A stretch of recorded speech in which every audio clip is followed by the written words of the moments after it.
Nadadagdan habang tumatay, nadadagdan tayo kahit medyo napipilitan, ganyan pa man. Alam ko ito yung nais ng Panginoon Diyos sa atin na tayo sama-samang magpupul sa Kanya. At sa Kanya tayo laging lalapit sa lahat ng oras ng ating mga pangangailangan. Ano man ang pagsubok na dumating sa ating buhay, nandiyan pa rin ang Panginoon na ating maasahan. Tayo pa rin magpapasimula sa ating awitin. Ang ating awitin ay salamat. Medyo...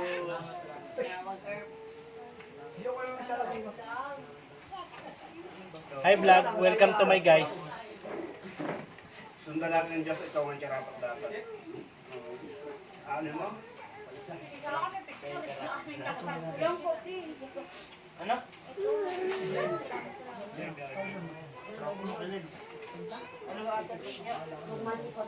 Ikaw pa. Banggitin mo. Salamat.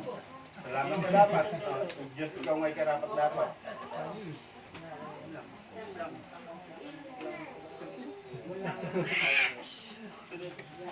Diyos, ikaw ang karapat dapat.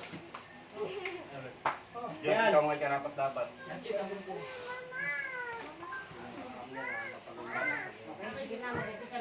Sige, okay.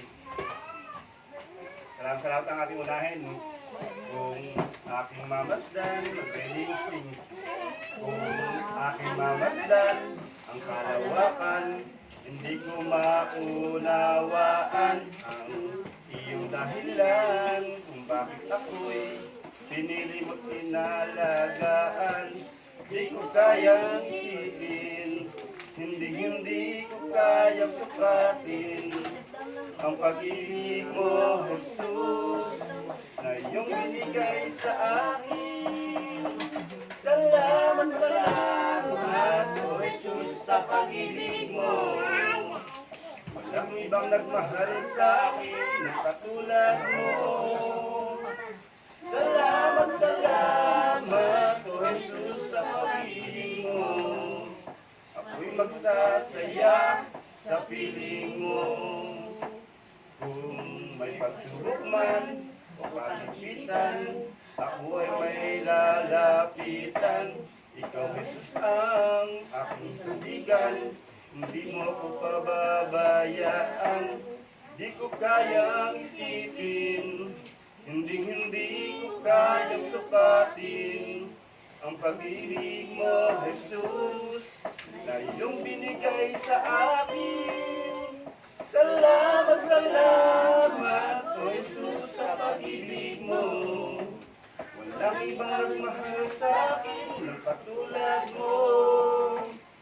Salamat, o Jesus, sa pag-ibig mo. Ako'y magsasaya sa piling mo. Ako'y magsasaya sa piling mo. Ako'y magsasaya sa piling mo. Ito ang ating susunod. Diyos, ikaw ay karapat dapat. Ikaw ang aking kanlungan. Releasing. Ikaw ang aking kanlungan at kapayapaan. Ang dulot mo ay pag-asa, tugon ko'y pagsamba. Pasanin naglalaho sa ating pagtatagpo. Ang buong puso at buhay sa iyo iaalay. Diyos, ikaw ay karapat-dapat, pag-alayan ng pagsamba, pagmamahal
ang ikaw ay sambahin.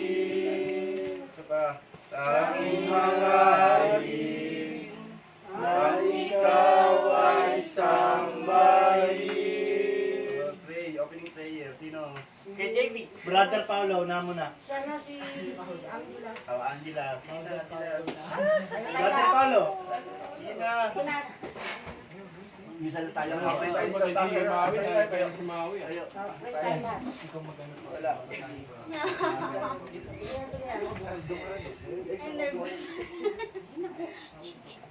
Hallelujah, Father God, maraming salamat po sa oras na ito. Salamat po sa oras na ito na aming pagtitipon. Ama, ikaw po ang siyang manguna sa aming pagsamba sa iyo. Nawahi po inyo po ang puso't isipan ng bawat isa. Nawahi mga turo ng aking ama ay tumimo sa aming puso't isipan. Nawa, Ama, aming nai-apply sa aming mga buhay ang mga salitang namumutawi sa bibig ng aming mangunguna sa pagpupray na ito. Nawa, i-bless niyo po ang bawat isa. Lord God, nawa, matutunan namin kung paano magpakumbaba sa inyong harapan. In Jesus' name we pray. Amen. Yan. Sigurado, alas 20 tayo. Maulit kayo. Matagal. Alas 20 tayo. Word war.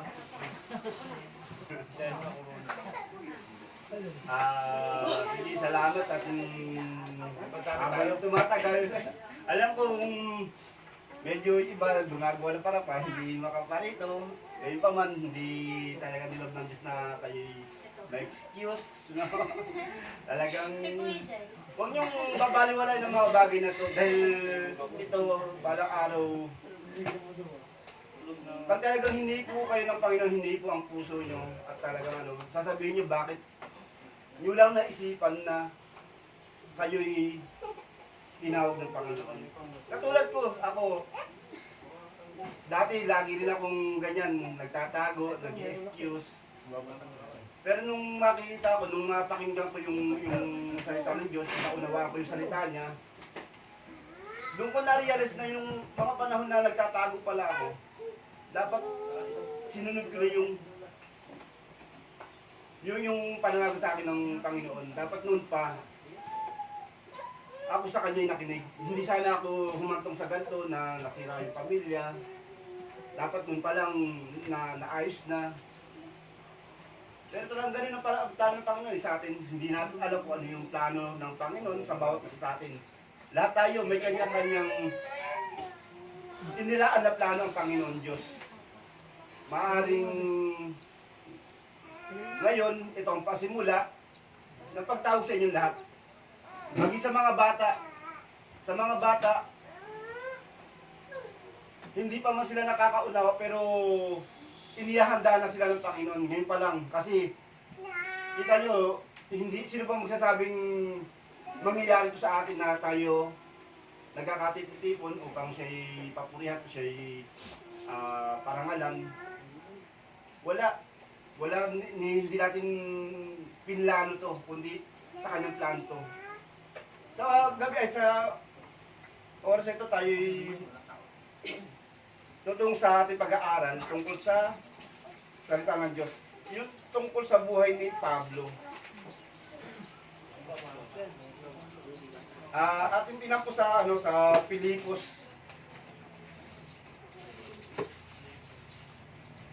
Sa Pilipos, chapter 1, verse 12 to 21. Pilipos chapter 1, verse 12 to 21.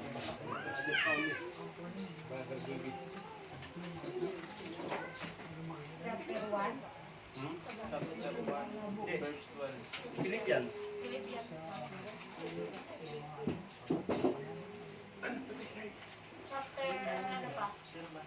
Chapter 1, verse 12. Ako na magbabasa. Okay. Nakita niyo na?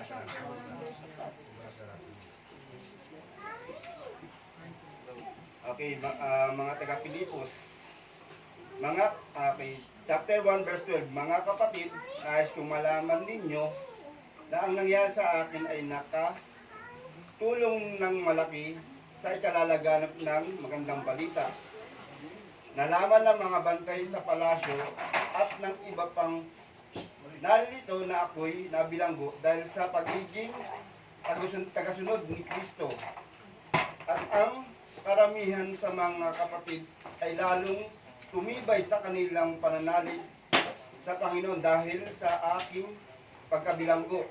Hindi lamang iyon, lalo pang lumakas ang kanilang loob na ipangaral ang salita. Totoo nga na may ilang nangangaral tungkol kay Kristo dahil sa pagkainggit at pagkahilig sa pakipagtalo. Ngunit mayroon din namang nangangaral ng may tapat na hangarin. Verse 15, si Kristo ipinapangaral nila dahil sa tunay na pagmamahal sapagkat alam nilang ako'y hinirang upang ipagtanggol ang magandang balita. Ngunit ang iba ay nangangaral ng di tapat sa kalooban, kundi dahil sa udyok ng masamang hangarin, sapagkat hangad nilang dagdagan pa ang paghihirap ko sa aking pagkakabilanggo. Ngunit walang anuman sa akin ang lahat ng iyon. Itinagagalak ko tangad na si Kristo ay naipangaral maging tapat man o hindi ang hangarin ng ibang mga nangangaral. Ang isa ko pang itinagagalak ay ang pag-asang muli ako makakalaya sa pamagitan ng inyong mga panalangin at sa tulong ng Espiritu ni Jesucristo. Ang aking pinakananais at inaasahan ay ang hindi ako mapahiya sa anumang bagay, kundi sa lahat ng panahon ay buong tapang kong maparangalan si Kristo sa buhay o sa kamatayan man. Sapagkat para sa akin, si Kristo nga ang aking buhay at kahit kamatayan ay pakinabang. Sa pag-aaral natin dito, sa ating nabasa sa talatang ito, si Apostol Pablo ay kinuwento niya yung kung paano niya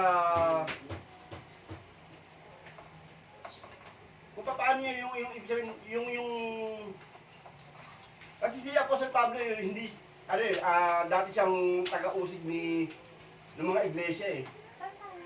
Alamin muna natin yung tunay na pagkatao ni Apostol Pablo. Kasi siya dati, hindi siya dating apostol, hindi siya yung original na alagad ni Jesucristo. Alamin muna natin yung tunay na pagkatao ni Apostol Pablo. Tingnan po natin sa gawa. Kung bakit niya nasabi yung pagkakabilanggo niya is malaking kapakinabangan para lalo mapalaganap yung salita ng Diyos. Tignan natin yung gawa chapter 22 verse 3 at saka yung Pilipos 3 chapter 3 verse 5 and 6. Sa gawa muna tayo.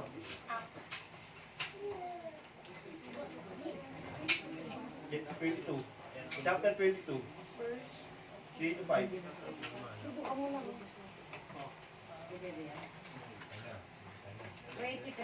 22 po. Basahin daw nila pa eh. Basahin mo na. Gawa, chapter 22, verse 3. Verse 3. Yung sa pagkat sinabi ni Moses. Hindi. Ako ay Hindi. Ano yun? Sa gawa. Hindi yan.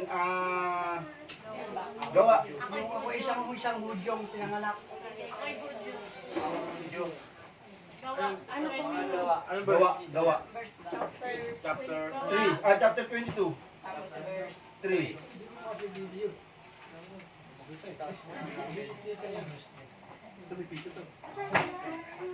Lang, wait.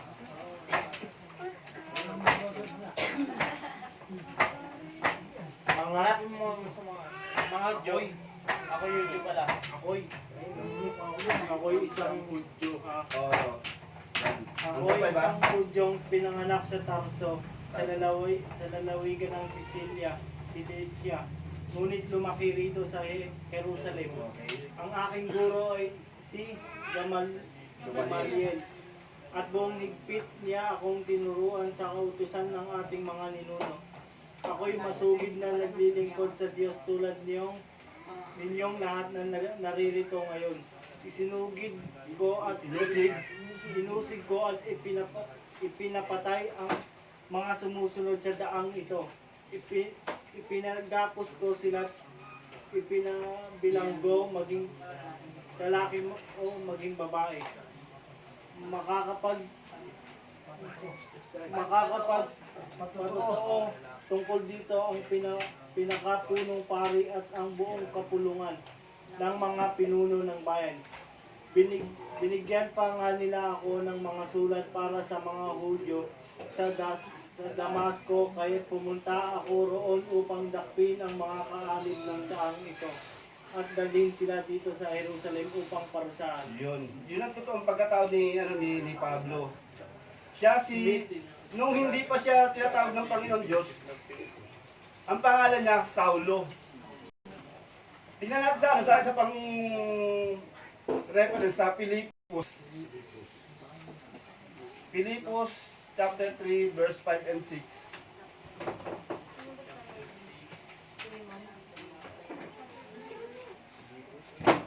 Chapter 3 verse 5.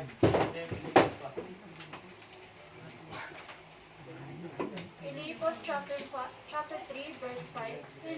Pinuri ng ikawalong araw mula sa bansang Israel, mula sa tribo ni Benjamin, isang Hebreo na may mga magulang Hebreo. Kung tungkol sa kautusan, isang Pariseo. Kung tungkol sa sigasig, pinag-usig ang kongregasyon. At kung tungkol sa katwiran na batay sa kautusan, walang may na sa akin. Sa madaling salita, si Pablo, isa siyang Hebreo, Hudyo, na lumaki sa Jerusalem nga, sabi nga ganun, no? Nag-aral siya sa ilalim ni Gamaliel, isang biyasa sa kautusan ni Moises. Yun yung teacher niya, yun yung guro niya. Noong panahon na hindi pa siya tinatawag ni Jesucristo bilang kanyang alagad. Kasi si Saulo, hindi siya si Saulo or si Pablo, hindi siya yung original na alagad ni Jesucristo. Ang original na alagad ni Jesucristo, yung 12, sina Pedro, sila Juan, si Judas, si Filemon, basta 12, hindi siya kabilang doon. Kaya yung mga alagad ni Jesucristo, nung mga panahon ngayon, inuusig ni Pablo, ni Saulo. Pumapasok siya sa mga sinagoga, yung mga parang simbahan ng mga Hudyo. Pag may nakita siya ng mga mananampalataya, yung tinatawag nilang daan. Daan, yun yung siya, di ba? Daan ng Panginoon. Pag may nakikita siya mananampalataya ni Jesucristo, dinadakip niya, pinahihirapan niya, pinapatay niya. Marami siyang ginawang ganun nung hindi pa siya alagad ni Jesucristo. Kaya sinabi niya dito sa Pilipos nung sa ating pag-aaral na nung mga kapatid, dahil kung malaman ninyo na ang nangyari sa akin ay nakatulong ng malaki sa ikalalaganap ng magandang balita. Yun nangyari sa kanya. Hindi lang kasi sa pagiging taga-usig, nung tinawag na siya ng Panginoon, nung nangyari sa kanya na humingi na nga siya ng kasulatan sa punong Pariseo. Kasi isa siyang Pariseo rin eh. Yung Pariseo, ibig sabihin nun, mga pari, mga biyasa sa kautusan ni Moises. Yun kasi ang sinusunod nila yung kautusan ni Moises eh. Hindi si Saulo o si Pablo naniniwala kay Jesus ng mga araw, ng mga panahon na yun. Kaya pag may nangangaral o nagtuturo tungkol kay sa magandang balita, nagagalit yung mga Hudyo kasi nilalapastangan daw nila yung Diyos, pati yung kautusan na ibinigay kay Moses ng Panginoon Diyos, di Yahweh. Kaya galit na galit sila sa mga alagad ni Hesus Kristo ng mga panahon na yun. Kaya ito si Saulo, siya yung namuna para usigin ang lahat ng mga mananampalataya ni Hesus Kristo. Pero nung tinawag na siya ni Hesus Kristo, nung Panginoon, tingnan po natin sa Gawa, chapter 9, verse 3 to 8. Kung paano siya tinawag ng Panginoon. Gawa, chapter 9, verse 3 to 8. Verse 9. Oo.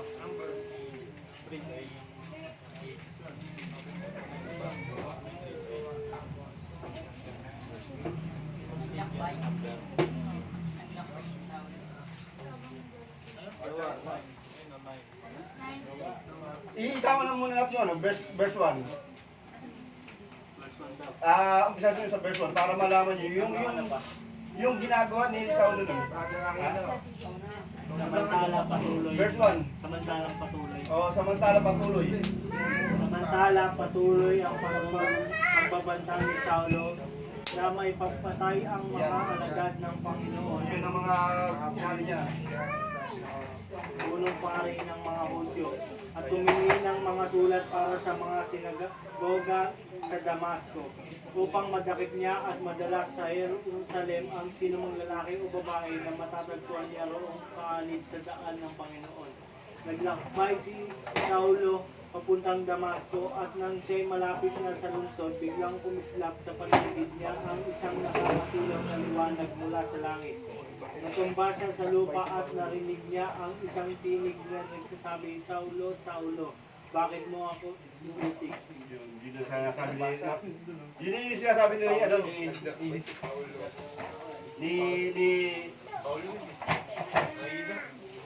habang inuusig ni Saulo yung mga alagad ng Panginoon, yung mga alagad ng Panginoon nagkalat na dahil natakot na sa kanya dahil ganun yung determinasyon ni Saulo para ubusin talaga yung mga mananampalataya sa Jerusalem. Kaya yung mga alagad, yung mga iba pang mananampalataya, hindi niya na makita sa mga sinagoga.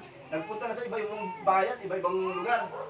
Pinakamalayo na ngayon sa Damasco, doon lahat sila, malayo na yun sa Jerusalem. Kaya ang ginawa ni Saulo, humingi siya ng kasulatan sa mga punong Pariseo para dakwin yung parang permiso para yung pagpunta niya sa Damasco, pagpunta niya sa mga sinagoga, ang lahat na makikita niyang taga-sunod ni Hesus Kristo, dadakwin niya na, wala nang sabi-sabi, wala nang litis-litis yun.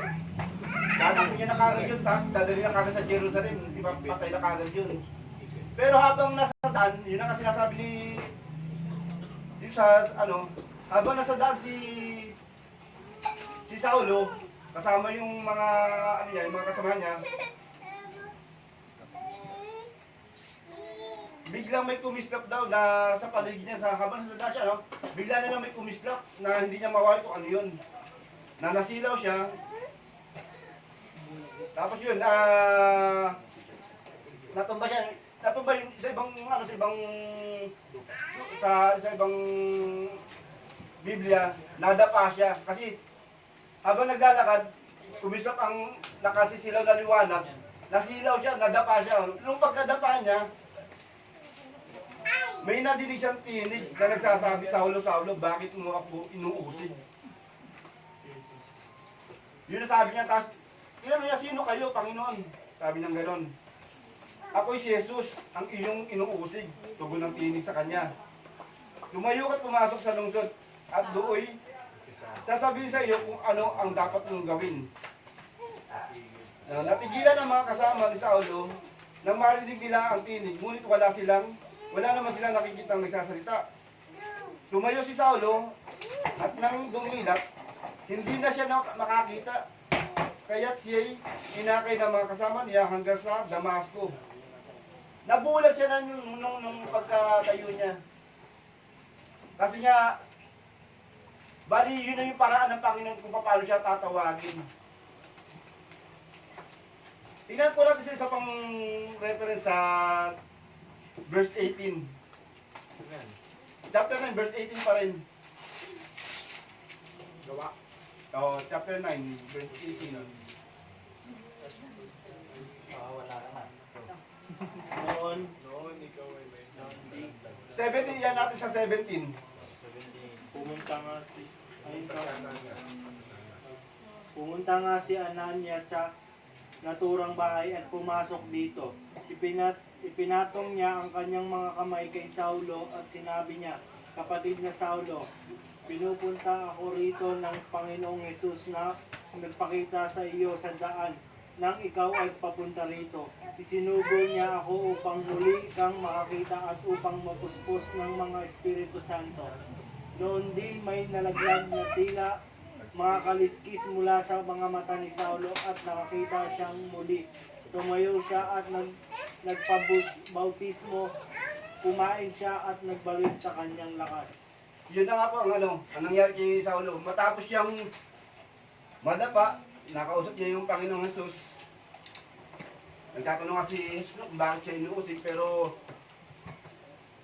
sinabi niya na yung kung ano yung dapat niyang gawin. Yun na nga yung sinasabi dito na tumayo si Saulo at nang gilat na lumit, hindi na siya makakita. Kaya siya inakay ng mga kasama niya hanggang sa Damasco. Siya hindi siya nakakita sa loob ng 3 araw.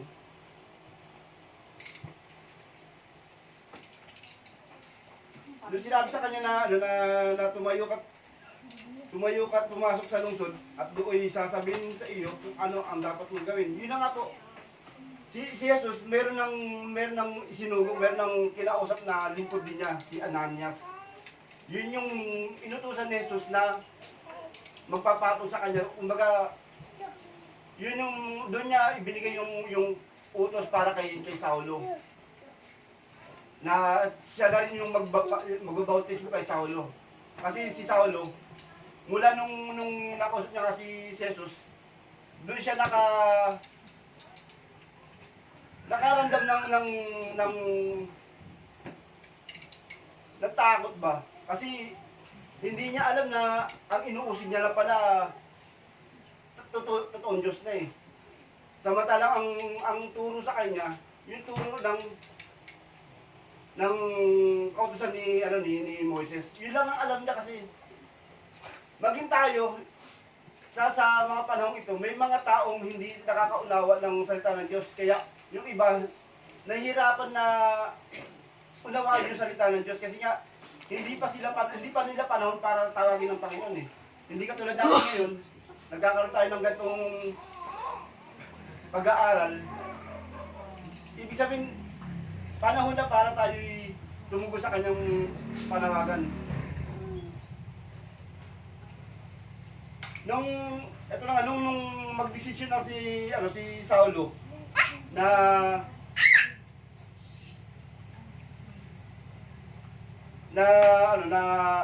noon di may dalaglag na tila mga kaliskis mula sa kanyang mga mata at nakakita na siya muli. Tumayo siya at nagpabautismo. Yun na po yung desisyon niya na tanggapin nga po yung panawagan ni Jesucristo. Nagpabautismo na kagad siya kay Ananias. Then ano ho ang nangyari nung pagkatapos na siya mabautismuhan? lumakas. Kumain siya at nagbalik ang kanyang lakas. Tingnan po natin sa Gawa ulit. Gawa chapter 9 verse 19 hanggang 21. Kumain siya at nagbalik sa kanyang lakas. Okay? Si Saulo ilang araw na kasama ng mga alagad sa Damasco. Pumasok siya sa mga sinagoga at nangaral na si Jesus ang anak ng Diyos. Kaya nagtaka ang lahat ng marinig, nagtaka ang lahat ng nakarinig sa kanya. Tanong nila, hindi ba siya ang dating umuusig sa mga sumasamba kay Jesus sa Jerusalem. Tanong nila, hindi ba naparito siya upang sila'y dakwin at dalhin nakagapos sa mga pari? Yun talaga ang ano eh, yun talaga ang mission ni Saulo ng mga panahon na yun eh. O dakwin yung mga sumasamba kay Jesus noon eh. At dalhin nakagapos sa mga punong pari. Pero nung marinig nila, nung makita nila, nung pagkatapos ng mga bautismo si Saulo, nangangaral na siya tungkol kay Hesus Kristo. Pinatutuhanan niya lahat ng mga bagay na si Hesus Kristo ay anak ng Diyos, siya yung Mesiyas. Taliwas na doon sa itinuturo, yung natutunan niya kay Gamaliel na biyasa sa kautusan ni Moses. Kasi yung sa kautusan ni Moses, wala doon hindi tinuro din yung pagdating ni Jesus noon eh. Kumbaga, hindi tinuro na darating ang panahon na may isang tao na siyang dapat na sampalatayanan. Ito, nagtaka sila bakit ganun. Itong si Saulo eh, nangangaral na tungkol sa paghahari ni Hesus Kristo. Tungkol kay Hesus Kristo na siya pala yung anak ng Diyos. Nagtataka na sila, bakit ganun? Dati kasi sabi niya, dati inuusig niya ang mga alagad ng Diyos. Ano yun? Kasama na siya ng mga alagad ng Diyos at nangangaral.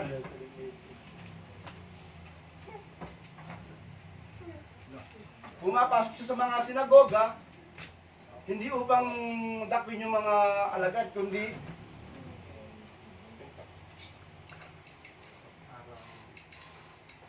ngayon siya yung nangangaral na si Hesus Kristo ay anak ng Diyos.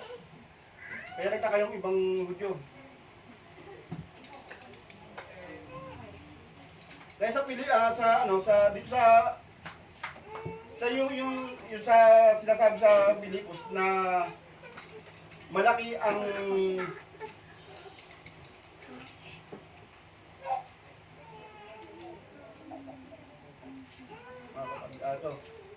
nakatulong na malaki yung sa ikalalaga yung nangyari sa kanya.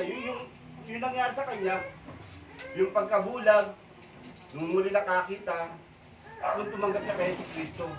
Doon naging pakinabang yung kanyang pagpapatotoo na si Hesus Kristo nga po ay anak ng Diyos. Siya yung Mesiyas na inihintay ng sanlibutan ng mga Hudyo na siya magliligtas sa kanila.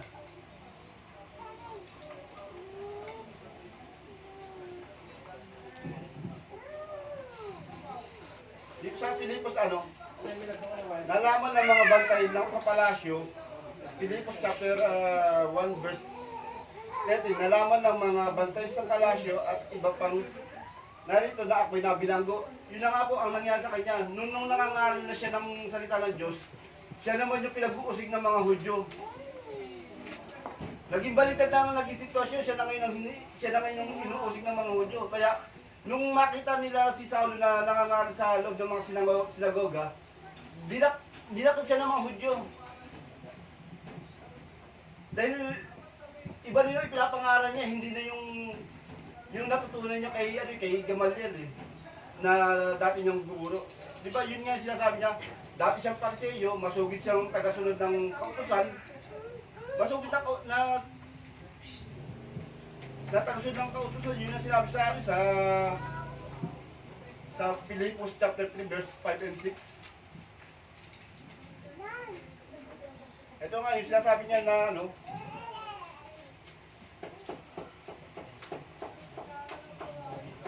ako isang tunay na Israelita buhat sa angkan ni Benjamin. At katutubong Hebreo. Kung pagsunod naman sa kautusan, yun ang yun ang pamantayan niya sa pananampalataya yung pagsunod sa kautusan yun yung kautusan na ibinigay kay Moises Ang pag-uusapan, ako'y isang Pariseo. Dahil sa masugod kong pagsunod sa kautusan, inusig ko ang lahat ng ang iglesia. Kaya kung sa pagiging matuwid, ayon sa kautusan, ayon lang sa kautusan ha, hindi sa pananampalataya kay Hesus Kristo. Pero mula nung makilala niya si Hesus Kristo, naging si Hesus Kristo na ngayon ang ipinapangaral niya, hindi na yung kautusan, yung turo sa hindi na yung itinuro sa kanya ni Gamaliel na tungkol sa kautusan ni Moises, kundi ang itinuturo niya ngayon ay yung pananampalataya kay Hesus Kristo.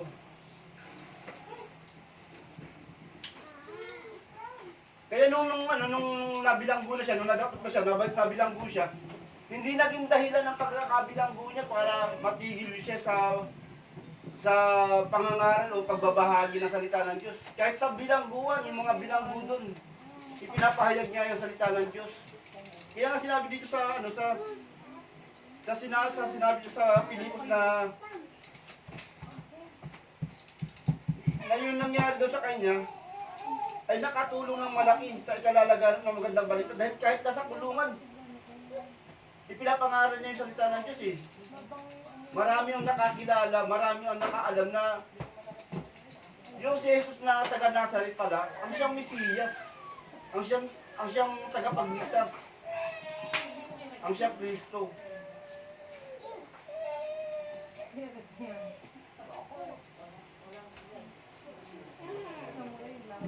Dahil dito, yung pangangaral niya, maging yung mga kasama niya sa iglesia, lumaganap yung salita ng Diyos kasi loob at labas, ibig sabihin loob ng bilangguan at sa labas ng bilangguan, may nangangaral. Kaya yung ibang Hudyo na parang nainggit kasi marami silang naahakay. Maaring yung ibang Hudyo, hindi na nila maakay yung ibang mananampalataya sa kanilang paniniwala eh. Kaya yung iba, nangaral na rin ng tungkol kay Kristo pero iba yung hangarin naman nila. Ito na nga yung sinasabi nila sa verse 15, totoo nga na may ilang nangangaral tungkol kay Kristo. Dahil sa pagkaingit at pagkahilig sa pagtalo. Yun na nga po ang karamihan dito na yung ibang nangangaral nakikipagtalo dahil iba yung alam nila eh. Maraming nangangaral na hindi ayon sa kasulatan, ayon dito sa Biblia. May mga nangangaral na si Kristo ay isang tao lang, ang karaniwang tao. Pero dito sa Biblia, pag ito binasa natin, si Yesu Kristo hindi na basta ang karaniwang tao. Siya ay Diyos at tao, pinaghalong Diyos at tao. Diyos, dahil ang nasa kanyang pagkatao, ay ang Espiritu ng Diyos. Tao, dahil nagkatawang tao siya. Yung Espiritu ng Diyos, ginamit yung katawan ng tao. Kaya si Yesu Kristo, Diyos at tao. Pero sa ibang iglesia, sa ibang nagtuturo ng salita ng Diyos, si Jesus is pangkaraniwang tao lang na binigyan lang ng special na kapangyarihan. Pero hindi yun ang sinasabi sa Biblia kung magbabasa po tayo. Si Jesus, siya yung Espiritu Santo Espiritu ng Diyos na nagkataon-taon na ginamit niya kay Maria na siyang nagsilang sa kanya. Ang gabay niya. Eh dahil yun ang nga pa nangyari sa mga panahon nito, Kamay ba ng bata? marami yung nangangaral na o nagtuturo na si Hesus Kristo ay tao lang. Pero ang katotohanan talaga, siya yung Diyos at tao rin, kumbaga sa Diyos at tao rin. May mga iba naman na dumidiretso sa Diyos Ama. Hindi parang ibinabypass na yung si Hesus Kristo. Dumidiretso na sila sa Diyos Ama. Yun ang mga paniniwala kasi nila eh. Pero kung mag-aaral tayo, kung magpapatuloy tayo sa pag-aaral ng salita ng Diyos, lahat yan maintindihan natin kung bakit isinugo ng Diyos si Hesus Kristo upang ang sino man sa kanya ay manampalataya ay magkaroon ng kaligtasan. Maging tayo sa ating panahon, katulad ni Saulo, hindi kaagad tayo nakakilala sa Panginoon, hindi kaagad tayo na naniwala sa sumampalataya kay Hesus Kristo. Dahil hindi pa yung panahon natin eh, hindi pa yun yung panahon ng pagkakatawag sa atin eh. Kanya-kanyang panahon talaga yan. Maaari sa panahon sa ngayon, ito na yung panahon natin para tayo tumanggap sa Panginoong Hesus Kristo. Yun lang po ang ating pag-aaral sa gabing ito dahil sa akin talaga ang pinupuntok po rito yung tunay na pananampalataya kay Hesus Kristo. Hindi lang sa ating sa ating pakikinig, hindi lang sa kung ano yung natutunan natin sa mga salita niya, kundi kung paano natin ito isa sa buhay. Mahirap tanggapin mo, kumbaga, mahirap unawain, pero kung tayo mananalangin, na bigyan tayo ng wisdom para ang kanyang salita, ang salita ng Diyos ay maunawan. Pagkakalog nito, sino man sa atin na nagnanais na tumanggap sa Panginoon, pwede niyang gawin ito sa sarili niyang pananalangin. Kasi yun lang naman ang paraan para tayo makahingi ng tulong sa Diyos Ama. Dahil habang hindi tayo tumatanggap o hindi tayo nananampalataya kay Hesus Kristo, ang ating mga panalangin, bagamat naririnig niya, hindi niya tutugunin. Pero kung tayo tumanggap kay Hesus Kristo, at tayo nanalangin sa Diyos Ama, sa pangalan ng Hesus Kristo, hindi niya tayo hindi tugunin. Dahil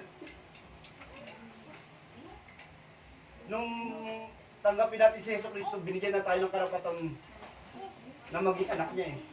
Lahat ng hilingin natin, lahat ng ipanalangin natin, mga material man to o sa ating mga karamdaman, tutugunin niya to para ipakita na ganun siya katapat sa ating ganun siya katapat sa kanyang mga pangako. Hanggang dito na lang po ang ating pag-aaral hanggang sa mga sandaling ito, no?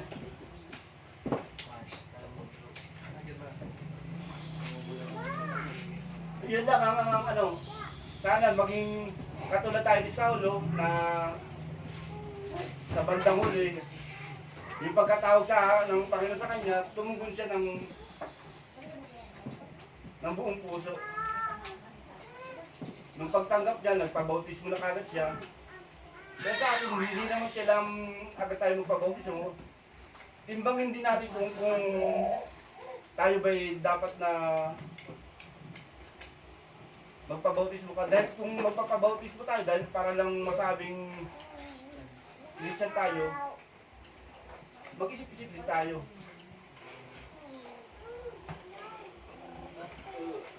Yun lang po ang ating pag-aaral sa oras na ito. Bitid daw pa. Sunod na pastor niyo. So, ikaw nga mag-close pray. Ano mo rin si Merly na tuluyan na makarecover? Merly, bakit anong nga kay Merly? Na-hospital na naman si Merly. Alam mo siya, Flora? Anong Merly? Bata, kakaano na siya? Hindi sabihin na sa hospital pa rin. Merly station ba yun? Staton. Station. Staton.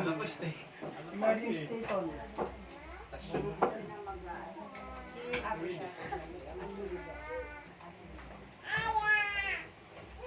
Ay po'y manalangin.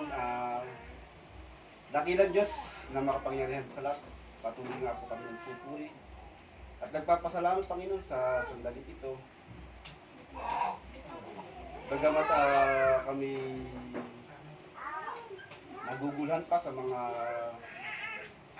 aming mga sarili, may mga katanungan, may mga pag-aalinlangan, Panginoon. Ikaw po ang siyang kumikot sa aming mga puso. Ipaunawa niyo po, Panginoon, na ang iyong mga salita ay tunay na buhay, tunay na siyang magpapabago sa amin tungo sa ikabubuti ng aming kalagayan dito sa lupa, maging kalagayan namin dyan sa iyong piling, Panginoon. Ibinigay mo nga po, Panginoon, ang iyong bugtong na anak, na kung sino man siyang tumanggap o manampalataya, umalig kay sa Kristo.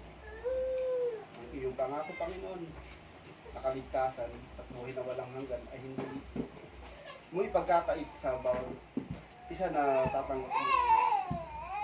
Lubos po kami nagpapasalamat, Panginoon, sa oras na ito dahil lahat nga po kami ay narito, buong pamilya ng Alvarado mula sa aking mga magulang, aking mga kapatid, mga anak, mga pamangkin, mga apo sa pamangkin, Panginoon, maging ang mga asawa, mga pamilya, bayaw, hipag, Panginoon, narito, Panginoon.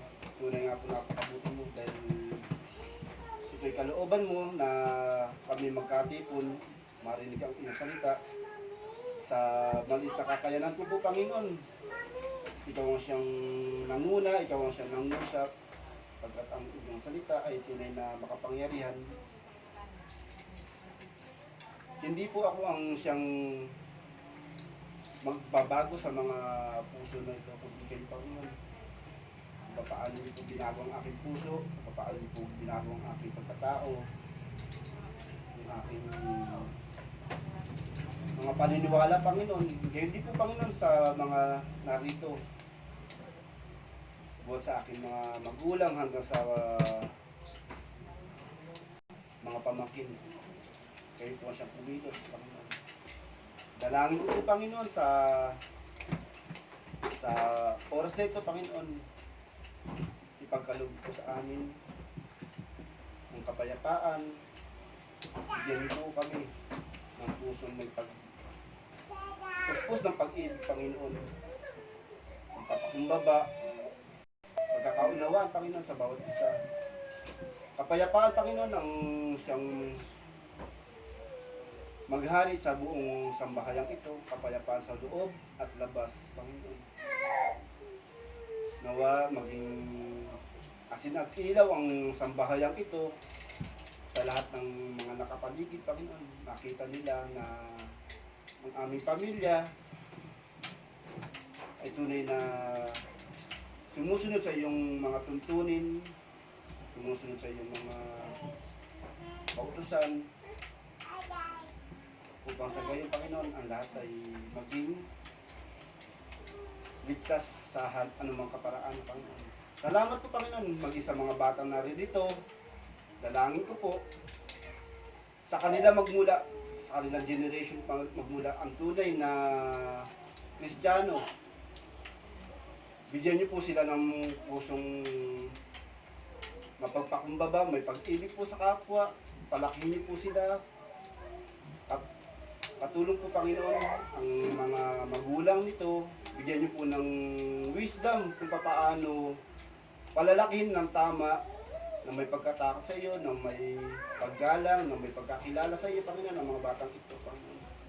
Pagkat sa kanila po nakasalalay ang tunay na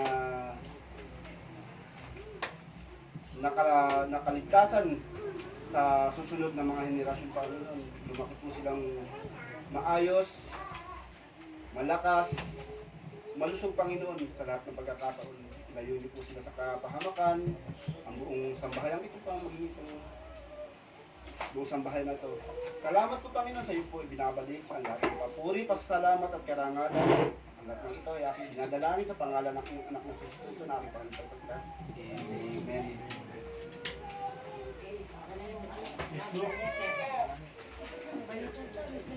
Sama mo na lang mamaya para tayo. Ay, si Mary, okay pala. Ayun,